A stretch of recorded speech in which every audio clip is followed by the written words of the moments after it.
YCP ప్రభుత్వం అధికారంలోకి వచ్చినప్పటి నుంచి వైన్ మైన్ పైనే దృష్టి పెట్టారని గాలి భానుప్రకాష్ ఆరోపించారు. దేశ చరిత్రలో ఉద్యోగులకు రివర్స్ పీఆర్సీ ఇచ్చి జీతాలు కోత కోసిన ఘనత వైఎస్ జగన్ ప్రభుత్వానికి దక్కుతుందని గాలి భానుప్రకాష్ ఆరోపించారు. నగర నియోజకవర్గంలోని పుత్తూరులో గాలి భానుప్రకాష్ ఎన్నికల ప్రచారం నిర్వహించారు.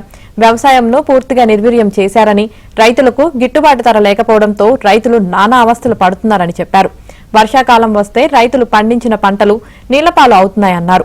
మామిడి రైతులు పూర్తిగా నష్టపోయారని, వారికి ప్రభుత్వం సహకారం లేకపోవడంతో మామిడి తోటలను రియల్ ఎస్టేట్ వ్యాపారులకు అమ్ముకుంటున్నారన్నారు.